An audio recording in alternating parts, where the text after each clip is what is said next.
Okay, welcome to week 8, heading toward the end of the course now, and it's time to talk about our final project. What I'd like you to do is to write a longer piece for me this time that will include all of the techniques that we have addressed during the course so far. You're going to pick your own subject, but I'm looking for a little bit of all of the things we've learned in it. Let's review in detail exactly what you should be doing. So, the final project is due in 2 weeks, so you have 2 weeks to complete it. It should be about 2,000 to 4,000 words. As I said, you select the style and the topic. So who are you writing this for? You're writing this for target readership.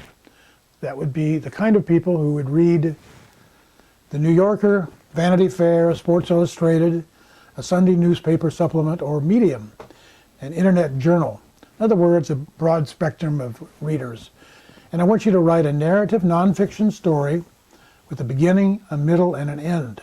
So a full story, employing scenes, description, and using your senses, sight, sound, and smell, as needed. As preparation for this, we're going to be reading a very powerful story this week.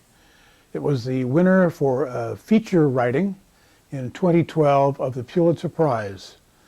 And the subject is a very serious one. The information came from a courtroom situation, from testimony, and from courtroom records.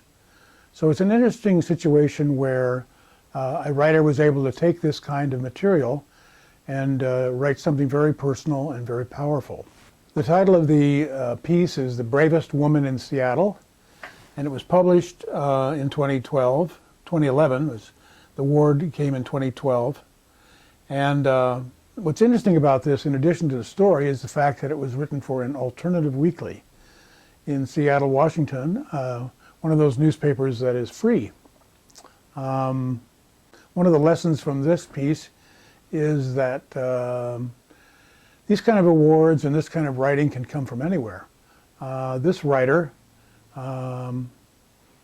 did not follow a traditional path to a major newspaper or even a metro newspaper in a medium-sized city, but as a matter of fact was in this alternative weekly, which is the kind of thing that you pick up free going around town in restaurants and places like that. But the story was so powerful it was enough to win.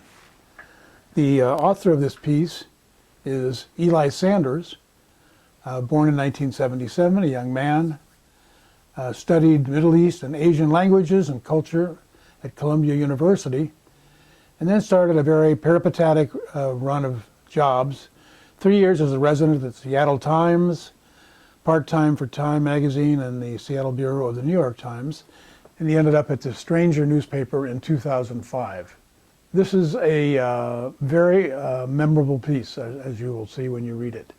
And it'll give you a sense of the power of talking about something that's happening from the perspective of the person involved. And I commend it to your interests and hope that you'll find it as memorable as I did.